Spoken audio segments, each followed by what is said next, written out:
Hi hello praise the Lord Bible in Telugu audio ఛానల్కి స్వాగతం. మరొక ఎపిసోడ్కి స్వాగతం. అదేవిధంగా దేవుడు మాట్లాడుతున్న ప్రతి మాట మన జీవితానికి ఎంతో ఉపయోగకరంగా ఉంటున్నది. సో ఈ యొక్క వీడియోని చివరిదాకా చూసి ఆశీర్వింపబడాలని నా కోరిక. సో చివరిదాకా చూడండి.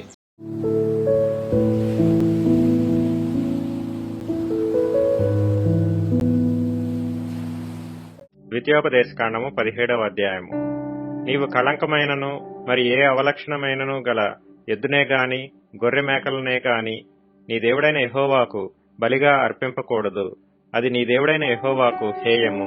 నీ దేవుడైన యెహోవా నిబంధనను మీరి ఆయన దృష్టికి చెడ్డదానిని చేయుచు నేనిచ్చిన ఆజ్ఞకు విరోధముగా అన్యదేవతలకు అనగా సూర్యునికైనను చంద్రునికైనను ఆకాశ నక్షత్రములలోని దేనికైనను నమస్కరించి రొక్కు పురుషుడే గాని స్త్రీయే కాని నీ దేవుడైన యెహోవా నీకిచ్చుచున్న నీ గ్రామములలో దేనియందైనను నీ మధ్య కనబడినప్పుడు అది నీకు తెలుపబడిన తరువాత నీవు విని బాగుగా విచారణ చేయవలెను.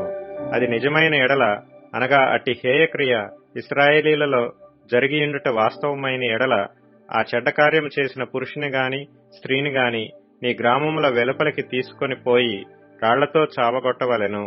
2-3 సాక్షుల మాట మీదనే చావతగిన వానికి మరణశిక్ష విధింపవలెను. ఒక్క సాక్షి మాట మీద వానికి విధింపకూడదు. వాని చంపుటకు మొదట సాక్షులను తరువాత జనులందరినూ వాని మీద చేతులు వేయవలెను. అట్లు నీ మధ్య నుండి ఆ చెడుతనమును పరిహరింపవలెను.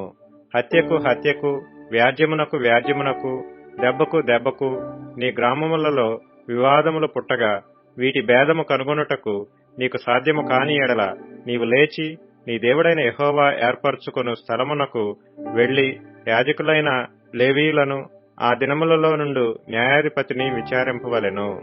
వారు దానికి తగిన తీర్పు నీకు తెలియచెప్పుదురు.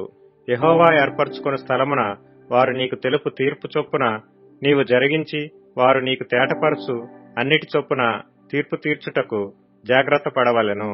వారు నీకు తేటపరచు భావము చొప్పునను వారు నీతో చెప్పు తీర్పు చొప్పునను నీవు తీర్చవలెను. వారు నీకు తెలుపు మాట నుండి కుడికి గాని ఎడమకు గాని నీవు తిరగకూడదు. మరియు నెవడైనను మూర్ఖించి అక్కడ నీ దేవుడైన యెహోవాకు పరిచర్య చేయుటకు నిలచు యాజకుని మాటనే గాని ఆ న్యాయాధిపతి మాటనే గాని విననొల్లని ఎడల వాడు చావవలెను. అట్లు చెడుతనమును ఇశ్రాయేలీలలో నుండి పరిహరింపవలెను.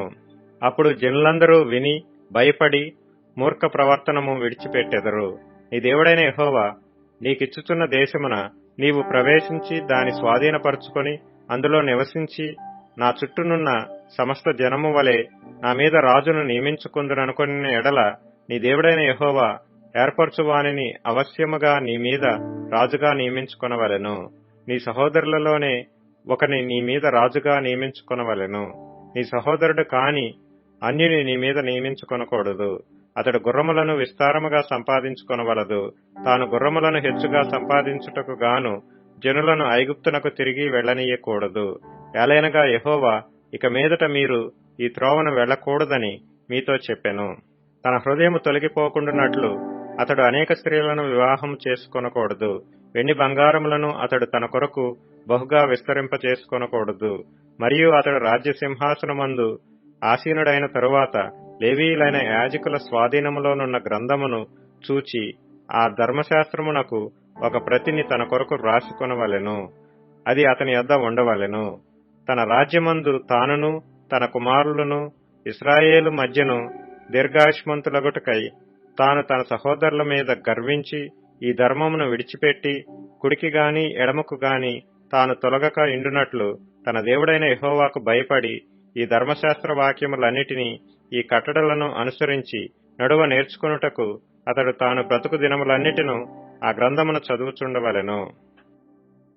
ఈ యొక్క అధ్యాయంని ఇంతవరకు మీరు వీక్షించినందుకు ధన్యవాదాలు చెల్లించుకుంటున్నాను. ఈ యొక్క అధ్యాయం ద్వారా మీరు ఆశ్రయింపబడ్డారని నేను నమ్ముచున్నాను. అదేవిధంగా మా ఛానల్ని లైక్ చేయండి, షేర్ చేయండి, సబ్స్క్రైబ్ చేయండి. అదేవిధంగా బెల్ ఐకాన్ని ఆన్లో పెట్టి ఎటువంటి ప్రేయర్ రిక్వెస్ట్ ఉన్న డిస్క్రిప్షన్ లింక్ని క్లిక్ చేసి మీ యొక్క ప్రేయర్ రిక్వెస్ట్ మాకు పంపించాల్సిందిగా మేము కోరుకుంటున్నాం. మీ గురించి ప్రార్థన చేయడానికి మేము సిద్ధంగా ఉన్నాం. Thank you.